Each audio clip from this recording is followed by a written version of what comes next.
발로슨 칙칙한 게 사는 거라 발칙한 경제입니다. 오늘은 여러분들에게 진짜 부동산 이야기를 들려드리도록 하겠습니다. 자, 머니투데이 방송 권순우 기자 나와 있습니다. 어서 오세요. 안녕하세요. 상식의 반대말은 욕심이라고 생각하는 상식주의자 권순우입니다. 네, 반갑습니다. 저는 시장을 읽는 남자 이주호 앵커입니다. 자, 오늘은 저희가 청취자 여러분들과 그리고 시청자 여러분들을 동시에 섭렵하기 위해서 녹음과 영상을 동시에 찍을 겁니다. 자, 한번 보시는 분들 여기가 어디게요? 여기가 저희 회사 사장님 집무실입니다. 왜냐면 오늘은 굉장히 럭셔리한 얘기를 할 거기 때문에 저희 사장님 집무실을 빌렸습니다. 이게 직원 입장에서 사장님실에 가는 게 썩 반가운 일이 아니거든요. 저희도 그렇게 반갑진 않지만 일단 사장님 없으니까 괜찮습니다. 없어요. 네. 지금 없어서 일단 진행하도록 하겠습니다. 자, 오늘 제가 말씀드린 대로 부동산 이야기를 해드릴 건데 부동산은 어떤 이야기를 줄 건지 권순우 기자가 좀 간략한 먼저 이제 요약을 해줄까요? 그러니까 부동산이라 그러면은 이제 막연하게 네. 생각들을 많이 하게 되는데 그러면은 우리가 이제 살고 싶은 집이 어디냐? 네, 그러면은 되게 어려워요. 쉬워요. 강남이에요. 강남인데 강남이다 집이에요? 그러니까 예를 들면 이왕이면 역에서 좀 가까웠으면 좋겠고 네, 이왕이었으면 좀 학교도 좀 있었으면 좋겠고 네. 이왕이면 좀 더 신식이었으면 좋겠고 근데 그게 이제 가격은 또 서로들 다르고 그렇죠. 그리고 어떤 집은 막 엄청 빨리 오르는 것 같고 어떤 집은 낮게 오르는 것 같고 그래서 부동산 그러니까 서울에 있는 부동산 아파트라는 것의 가격과 그 분포 그리고 그거를 측정하는 기준에 대해서 제가 알기로는 대한민국에서 이분이 제일 많이 하는 것 같습니다. 그리고 이걸 굉장히 체계적으로 정리를 하면서 네, 이거를 실제로 일반인들도 사용할 수 있는 프로그램까지 만든 그래요? 그런 분을 모셨습니다. 알겠습니다. 바로 그분이 이분입니다. 돈이 없을수록 서울의 아파트를 사라 라는 책의 저자 김민규 씨를 모셨습니다. 어서 오세요. 반갑습니다. 반갑습니다. 아유, 반갑습니다.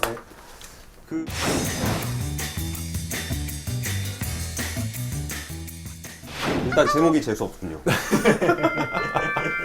돈이 없는데 어떻게 서울에 아파트? 돈이 없을수록 서울의 아파트를 사라. 어때요? 네, 권순우 이걸- 기자의 그 소개가 마음에 드셨어요? 예. 보통 그런 얘기를 워낙 많이 들어가지고요. 보통 뭐 돈이 없는데 어떻게 아파트를 또 서울에 사냐. 말이 안 된다. 이 제목이 뭔가 좀 일부러 어그로를 끌려고 작정을 했다. 이런 얘기를 좀 많이 들었어요. 노이즈 마케팅. 출판사에서 작정을 했는지. 오늘 얘기도 네. 뭐 이거에 대한 해명 아닌 해명? 이 1시간 동안 진행이 되지 않을까라는 네. 생각이 듭니다. 알겠습니다. 일단 민규 씨는 실제로 거래도 하고 그리고 이제 그러니까 거래하는 것도 중요한데 그거보다 더 중요한 거는 그 부동산이 실제로 어떤 거를 봐야 되는가, 네. 내가 집을 살려고 할 때 어떤 걸 봐야 되는가, 그리고 그거와 가격이 어떻게 연결이 돼 있는가, 전반적인 서울의 아파트의 가격 분포가 어떻게 돼 있는지를 좀 오늘 한번 차분차분하게 한번 네. 얘기를 해볼게요. 네. 그럼 일단 연배가 이렇게 많이 보이진 않아요. 예. 우리가 이제 뭐 부동산에 이제 60대는 아닐 거니까 분명히. 네네. 그렇죠. 네. 근데 어떻게 처음에 부동산에 관심을 갖게 됐어요? 보통 부동산 하면 이제 뭔가 복부인들이나 이런 분들이 좀 할 것 같은데 처음에 어떻게 부동산에 좀 관심을 갖게 되신 거예요? 뭐 대부분 비슷하겠지만 이제 저도 계속 서울에서 이제 부모님이랑 같이 살다가 네. 결혼을 이제 하게 됐죠. 맞아요. 인생의 결혼할 때 새로운 집 결혼할 때 집 사요. 네. 네, 인생에 이제 새로운 난관을 앞두고 이제 집을 구하긴 구해야겠는데 이제 가진 돈이 막 몇 억씩 있는 것도 아니고 그쵸. 뭐 그냥 회사 다니면서 월급 벌어서 이제 모은 정도. 1, 2억은 있으셨나 보네요. 물려받지 않는 이상은 없죠. 그럼요. 예. 예, 뭐 그런 정도 상황에서 심지어 1억도 있었습니다. 이런 모으기도 쉽지 않아요. 사회초년생이. 그럼요. 그런 상황에서 이제 집을 구하려다 보니 근데 회사는 정해져 있잖아요. 다니는 회사 정해져 있고, 그러네. 네, 와이프 다녀야 되는데 정해져 있잖아요. 맞네. 네네. 예. 그럼 결국 거기를 잘 갈 수 있는 데를 가야 되는데 네. 보통은 와이프 가까운 집을 그렇죠. 선택하게 되는 경우가 많아요. 가정의 평화를 위해서. 그래가지고 보통 그 직주거리가 OECD 평균으로 보면은 우리나라 평균은 60분 정도 된대요. 출퇴근 네네. 시간이. 네. 근데 성별로 나눠 보면은 남자는 90분이래. 남자도 가까운데 살고 싶다고. 아빠만 희생하면 됩니다. 예, 예. 네. 그래서 뭐 일단 결혼하면서 제일 먼저 사실은 직접적인 과제가 떨어졌는데 사실은 좀 뭐 어릴 때부터 좀 이사를 많이 다녔어요. 제가 초, 중, 고 대학교를 한 7군데 정도. 이사를 그렇게 많이 다니셨어요? 이렇게 얘기하면 이제 뭐 부모님이 저기 부인이시냐 이렇게 보통 물어봐요. 그렇지는 않았고요. 네, 네. 예. 그냥 일반적인 직장 다니셨는데 좀 관심이 많으셨죠.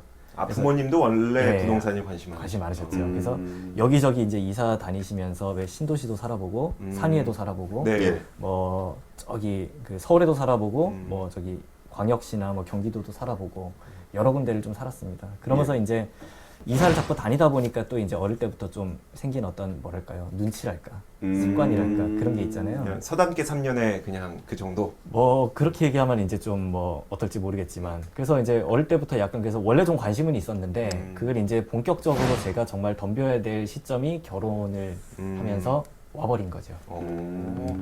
그 분석을 해보시니까 그 우리가 이제 막연하게 뭐 어땠으면 좋겠다라는 생각들은 많이 하는데 부동산 가격이라는 게 좀 어떻게 결정이 된다고 보세요? 일단 다 원하는 게 뭐죠? 일단 강남이든 종로든 여의도든 가까운 데를 다 좋아합니다. 그럼요. 예. 네. 직주 근접성, 직주 회사 근접. 가까운데. 네네.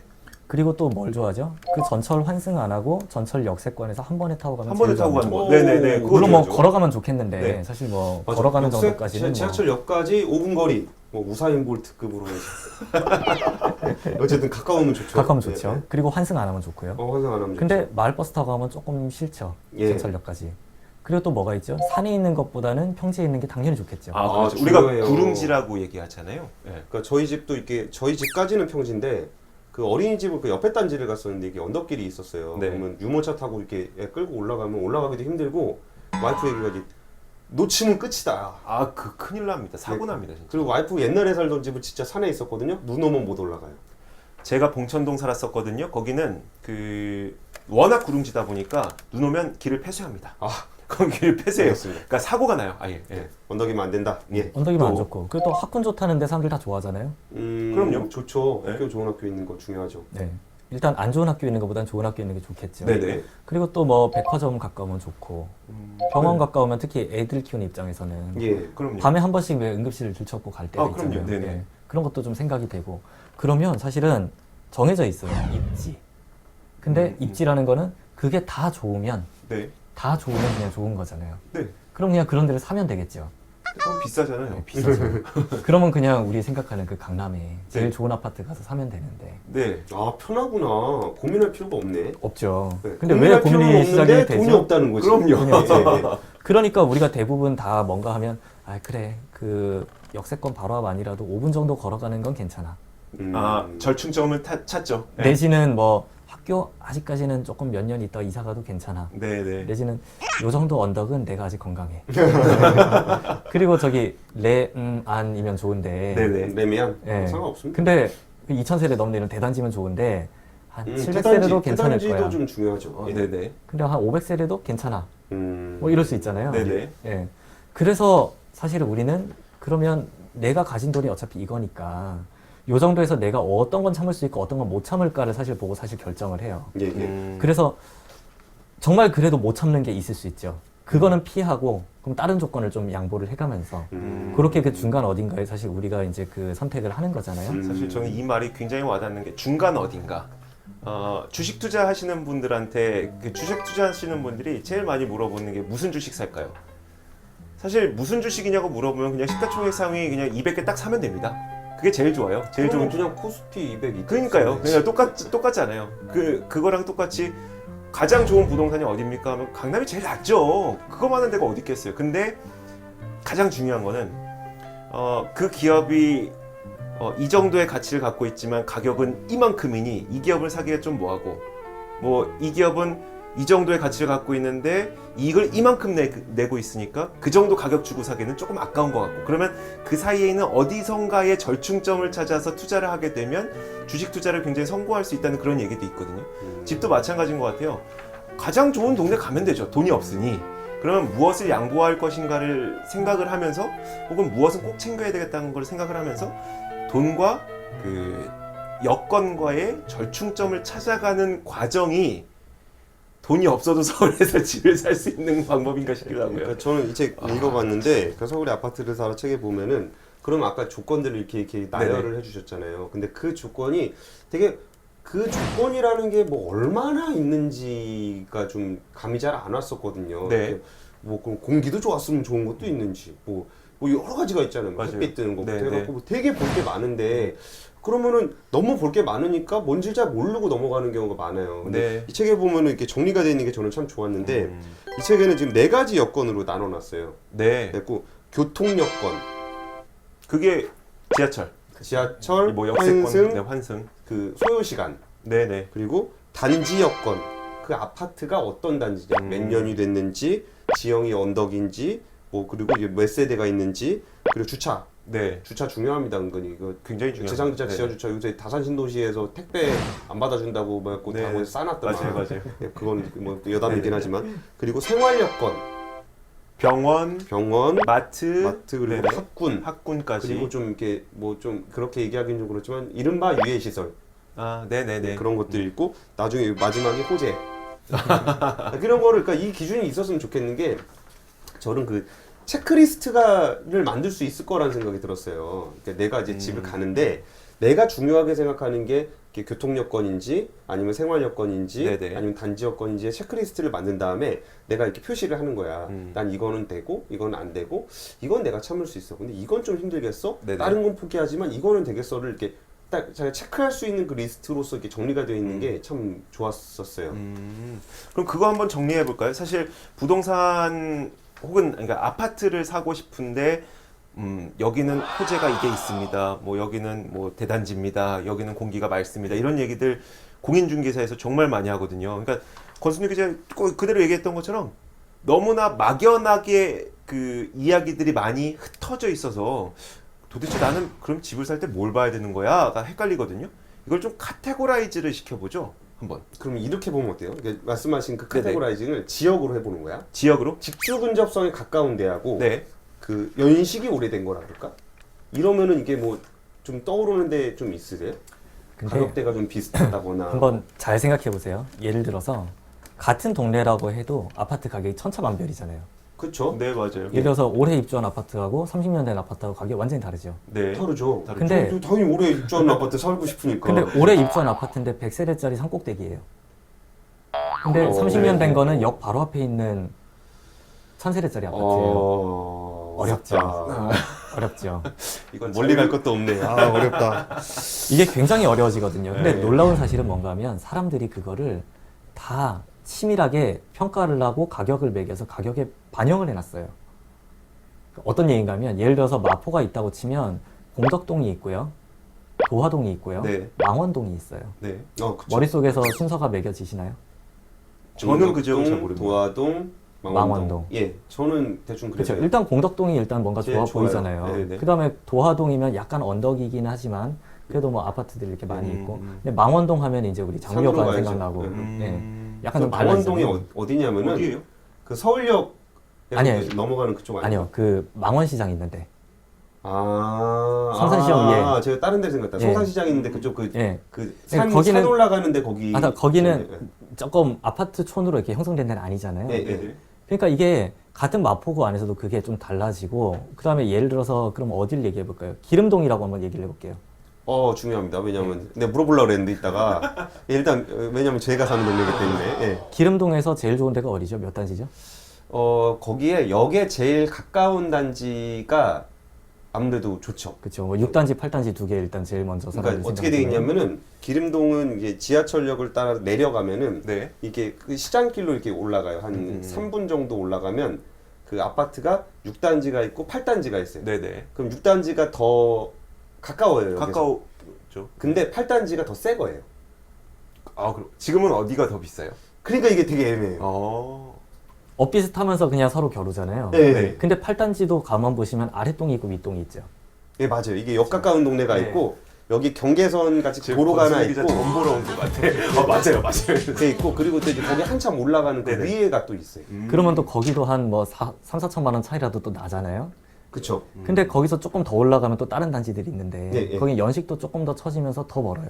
그쵸? 그러면 이제 가격이 또 달라지고 거기는 내려가겠네요. 거기서 또 저기 서경대 넘어서 그 미아나 정릉 쪽으로 넘어가면 또 분위기가 확 거기는 달라지잖아요. 교통도 좀 만만치 않아요. 그렇죠. 그러니까 4호선 라인이 아니기 때문에 네네. 거기가 원래 그 산을 깎아서 만든 동네거든요. 네. 그리고 그 위로 넘어가면 다시 산이에요. 그렇죠. 그래갖고 판단하기는 좀 그래서 뭘 봐야 되는 그렇죠. 거예요 지금? 근데 가만히 놓고 보면 이게 이제 요새는 가격이 좀 많이 바뀌긴 했는데 한 작년 정도 가격으로 얘기를 해보면 네. 대충 기름 6단지, 8단지에 30평 정도 되면 한 6억 언저리 정도. 그래서 그랬었잖아요. 써놔봐야 되겠다. 6억. 예. 언저리 정도. 비교를 그러니까 작년 해보면, 한 네. 여름 정도 가격으로 말씀드린 거예요. 예, 최근에 예. 이제 가격이 많이 바뀌었으니까. 예, 예. 그리고 20평대면은 거기서 한 1억 빠진 정도. 그러면 5억 평형이 떨어지면 5억 1억 떨어지고. 네. 왜냐면 예. 이제 6억 넘으면 취득세가 또 2배로 오르잖아요. 그러니까 이제 6억 500에는 거래하면 세금만 1,300만 원이 되니까 사는 사람이 그렇게 하기 싫잖아요. 그래서 맨날 5억 9,700, 5억 9,800 뭐 이렇게 거래를 했었어요. 아, 근데 이거 캡이 있구나. 예. 그 거래가 기준이인가요? 실거래가 기준입니다. 취득세. 예. 취득세. 취득세. 예, 예. 네, 그러니까 이제 그렇죠. 30평대가 6억에서 걸려서 그렇죠, 못 그렇죠. 올라가고 있으니까 네네. 20평대는 그래도 1억 빼서 이제 5억 정도 그렇게 됐었고. 예. 근데 이제 단지가 하나 바뀔 때마다 그러면은 길 하나 건널 때마다 1,000만 원, 2,000만 원씩 이제 싸지는 거예요. 그래서 이제 끝단지 가면은 기름 쪽에서는 한 5억 4천이 30평대까지 뭐 있는 데도 있고 네네. 뭐 그랬었고 20평대는 그러면 4억 4천 뭐 이랬었던 거고. 근데 음. 거기서 위로 넘어서 미아 가면 30평대가 이제 5억을 못 넘는 거죠 그때는. 그렇죠. 거기는 네. 거긴 또 그랬었죠. 그렇죠. 그리고 20평대는 4억 정도에서 또 얹혀 있는 거고. 왜냐? 기름보다 조금 아무래도 여기서도 멀고. 그 말씀 듣고 보니까 네. 맨날 가서 물어보긴 했거든요. 이렇게 부동산 갔을 때 뭐 이건 얼마예요, 이건 얼마예요 물어보고서 막 헷갈려. 막 듣고 나면은 뭐 이게 얼마라 그랬지, 얼마라 그랬지 헷갈리는데 네, 헷갈려요. 말씀 들어보니까 굳이 헷갈릴 것도 없는 것 같아요. 그렇죠. 그냥 순서대로 있는 거니까. 네네. 순서대로 있어요. 그리고 또 정릉 가면 또 그 나름대로 또 순서들이 있고요. 근데 이게 음. 그 기름, 미아, 정릉 요 세 군데 안에서도 그 2단지가 2단지보다 더 조금 낫지라는 생각을 사람들이 누구나 다 하고요. 근데 맞아요. 예를 비슷하게 들어서 생각한다는 거죠? 예, 네. 그러니까 아니 어디가 더 낫다. 네, 예, 그러니까. 8단지 윗동하고 아랫동이 있는데 예를 들어서 윗동 가격이 더 비싸요. 네네. 그러면은 거기를 사시겠어요? 아랫동을 사시겠어요? 아랫동 가까워. 당연히 아랫동을 사겠죠. 네, 가까운 그러니까 네. 윗동에서 뭐 분여회가 예를 들어서 담합을 해서 예. 우리는 이제 6억 5천 이하로 안 팝니다. 그러면 네 많이 파세요 하고 이제 돌아 나와서 밑에 동을 사는 거죠. 당연하죠. 거기 여기 가까운데 더 싸다는데. 그쵸. 그렇죠. 네네. 그걸 어떤 사람이 비싼 돈 주고 거기 가서 사 그렇죠. 먹겠어요? 그러니까 그게 불가능하다는 거죠. 물론 어쩌다 어리숙한 사람 한두 사람이 실수로 거기서 좀 비싼 가격에 잘못 사서 뭔가 실거래가 하나 찍힐 수는 있을지언정 네네. 그것보다 조금 더 싼 가격에 더 좋은 게 있어. 그러면 당연히 더 좋은 걸 택하는 거죠. 근데- 가격이 상당 부분 그런 조건들을 이미 반영하고 있다는 말씀. 이미 다 단지별로도 눈치를 보면서 내놓을 때도 그렇고 사고 팔 때도 다 반영을 하고 있다는 거죠. 근데 그게 기름동 안에서만 그러냐, 미아동 안에서만 그러냐. 예를 들어서 또 그러면 이렇게 얘기해 볼게요. 사당동이 있고 우리 신도림 한번 가보죠. 신도림으로 갈까요? 네, 신도림. 네, 신도림동이 있어요. 네. 그리고 뭐 구로동이 있어요. 네. 그럼 네. 어디를 신도림동이죠. 신도림동 가시겠죠. 네. 왜냐하면 구로는 그 일단 가면은 아직 개발이 많이 되지 않았어요. 공구상가가 이주영 있고요. 그도 전 보는 사람이랑 똑같아. 아니 그런 느낌이 나네요 이게. 청취자분들 나중에 한번 오세요. 이게 진짜 전 보는 느낌 나요. 자, 그래서 신도림동에서 제일 좋은 아파트 꼽으라면 어디 꼽으시겠어요? 그 역 바로 앞에 있는 2002년인가 지은 신축 그 주상복합 있어요. 그렇죠. 네, 거기가 제일 거기보다 더 좋은 데 있습니다. 역하고 바로 연결되는 디큐브. 디큐브 시티가 제일 네, 비싸죠. 거기가 제일 비싸고 제일 좋아요. 근데 네. 이제 거기는 조금 별도로 치면 네네. 일단 거기서 그래도 제일 세대수 많고 좀 영역이 있는 단지가 동아파트잖아요. 그렇죠, 그렇죠. 네. 동아파트 중에서도 동아 몇 차? 옆에서 3차가 보니까 이런 제일 느낌이 있구나. 3차가 제일 커요. 네. 그렇죠. 집도 좀 약간 좀 구조도 좋고 네네. 그리고 약간 집값도 좀 세죠. 네, 거기 세요. 그리고 이제 2차, 1차 있고 학교도 있어요 그 안에. 그렇죠. 네. 그리고 거기서 이제 넘어가면 대림 아파트 1, 2차 있는데 구로역 쪽으로. 네네네. 거기가 예를 들어서 동아파트랑 가격이 같다. 어떻게 하시겠어요? 그럼 동화 사야죠. 동아를 사시죠. 네. 근데 만약에 같은 평수인데 동아하고 대림이랑 가격이 1억 5천 차이가 넘게 나요. 그럼 좀 고민해 볼게요. 그럼 생각해 볼까요? 네네 맞아요. 그러면 네. 평수를 바꿔도 더 싸니까. 그렇죠, 그렇죠. 그쵸? 네네. 원래 20평, 30평 1억 차이 나야 되는데 네네. 같은 30평인데 1억 5천이 차이가 나 만약에. 네. 그럼 여기는 20평밖에 못 사는데 여기는 30평을 살 수 있잖아요. 그렇죠. 그러면 또 여기를 택할 수도 있는 거잖아요. 네, 그렇죠. 그러니까 이게 뭔지 알겠다. 동아랑 대림이랑 어떤 차이가 있냐면은 신도림역과 구로역을 그 기준으로 두고 봤을 때 동아는 그 신도림역에 굉장히 가깝고요. 그 다음으로 구로역으로 좀 걸어가다 보면 있는 게 대림 아파트예요. 그걸 아셔야죠. 근데 그게 예를 들어서 한 5천만 원 정도 차이면 그래 그 정도 차이 날 수 있어라고 생각하겠는데 5천까지는 그렇죠. 예. 근데 1억 5천이 차이 난다 그러면 아니 그냥 중앙차로 가서 버스 한번 타고 잠깐 가지 뭐 그렇죠. 네네. 그렇게 생각하게 네네. 되잖아요. 어차피 연식도 크게 차이 안 나고 네. 학교도 뭐 고만고만하니까 네. 거기서는 그렇게 되는 거예요. 그러니까 이게 가격이 사실은 사람들이 다 마음속에 있고 알고 있다는 거예요. 그럼 거기서 이제 남는 건 뭐냐? 이 아파트랑 이 아파트의 가격 차이만 남는다는 거죠. 그러니까 그런 것 같아요. 네네. 조건이 이렇게 있으면 여기가 학군이 있고 학군이 안 좋은 학교가 있어. 네. 안 좋은 데가 있어. 그럼 학군이라는 조건에서 가격 차이가 이렇게 나면은 예를 들어서 이게 이렇게 벌어지지 않는다는 거예요. 근데 학군이라고 말고 다른 역세권이라는 조건이 들어간다 그럼 맞을 수도 있는 거야. 네네. 근데 이게 만약에 이렇게 크게 벌어질 수가 없다는 거예요. 근데 만약에 뭐 금매라든지 그런 걸로 크게 벌어지는 게 나온다면 가끔 나올 수도 있는데 네네. 결국은 그 아파트가 가진 그 조건을 가격이 반영을 하고 있다는 얘기로 저는 해석이 돼요. 맞아요. 그렇죠. 사람들이 이미 다 귀신같이 그걸 근데 매겨서 심지어 음. 이럴 수도 있을 것 같아요. 기름동 살래, 신도림 살래. 아니 거긴 잘 모르니까 예를 들어서 아현동 네네. 이라 그러면 저는 무조건 아현동 살고 싶어요. 왜냐면 여의도 이거 회사니까. 네네. 그래서 아현동이 더 비싸군요. 그렇죠. 예를 들어서 사당동이 있고 상도동이 있고 뭐 신림동이 있다고 했을 때 네. 예. 연식이 같다면 이제 거기서는 또 고민이 시작되는 거죠. 전 상도동. 왜냐하면 그러니까 사당동은 평지이긴 하나 회사가 많아요. 회사가 많아서 술집이 많아요. 상도동은 구릉지예요. 예, 좀 오르막길인데 거기는 그래도 거주지 아파트들 많고. 그러면 방배동이랑 상도동. 방배동 가죠. 그럼 방배동이죠. 명확하잖아요. 뭘 물어요? 그러니까 이게 네. 순서가 사실은 마음속에 다 있는데 있다는 근데 거네. 뭔가 느낌이 이렇게 서울에 있는 아파트를 1번부터 100번까지 줄을 세울 수 있을 것 같다는 느낌이 들어요. 이미 서 있는 것 그러니까 같아요. 네. 근데 이게 이렇게 한 줄은 아닐 거예요. 뭐 네네. 이런 어떤 사람은 이런 집을 이런 조건을 더 중요하게 그렇죠. 생각하고 네네. 어떤 사람은 이런 조건을 더 중요하게 생각하니까 한 줄은 아닐 테니까 같이 서 있는 애들도 있을 텐데 네네. 그렇다고 하더라도 이게 앞에 줄 애들하고 뒤에 줄 애들은 분명히 좀 차이가 있는 것 같은 느낌이랄까. 그래서 이제 제가 이 부동산을 좀 약간 고민을 하기 시작하면서 뭘 했나 하면 데이터 분석을 좀 했어요. 데이터. 예. 그러니까 국토교통부 가면 이제 실거래 데이터들이 네네. 있잖아요. 그렇죠. 그거를 일단 다 내려받았어요. 네. 통째로. 예. 다 내려받아서 데이터베이스를 하나 만들고 그걸 가지고서 서울 시내 아파트를 검색할 수 있는 이제 검색 엔진을 만들었죠. 엔진을 만들었다고요? 네. 그러니까 인천, 경기도까지 해서 이제 전체 아파트들을 다 예를 들어서 얼마짜리 아파트를 찾는데 내 직장이 어디야? 예를 들어서 네네. 예. 뭐 제 직장이 만약에 여의도예요. 여기에요. 네. 그럼 여의도에 좀 가까운 아파트 중에서 한 4억에서 5억짜리 어디야? 근데 입주 연식은 2000년 이후면서 지하철역에서 500m 안쪽이면서 내가 그런 원하는 조건들을 조건을 넣었을 집어넣으면 네. 그러면 그것만 나오는 거예요. 어차피 국토부 실거래가를 기준으로 하니까. 그렇죠. 그럼, 네.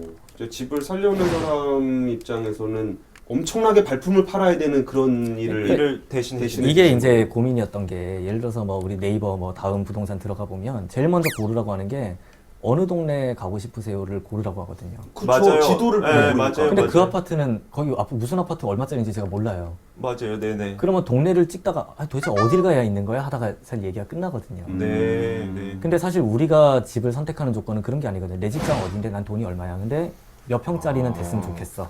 맞아요. 맞아요. 그리고 너무 낡으면 좀 별로야. 네. 이런 것들을 넣고 보통 검색. 그래서 이제 그렇게 하나 만들면서 거기서 이제 좀 더 이제 발전시켜서 만든 게 이 아파트 가격에도 사실 그 방금 말씀드렸지만 아파트 간의 가격 차이가 조금 더 의미가 있다. 그 사람들이 그거를 했으면 노벨 경제학상을 받았을 텐데 아직까지 받은 사람은 없어요. 서울에 있는 아파트들의 가격이 어떻게 분포되어 있느냐. 신축일수록 비싸고 구축일수록 싸니까 내가 원하는 집을 찾을 수 있다는 거잖아요. 원하는 아파트를 대각선을 그으세요. 그리고 우리의 꿈은 대각선을 타러 내려가면 내려가는 건데 막 10억 넘는 아파트만 있는 게 아니에요. 서울 시내에.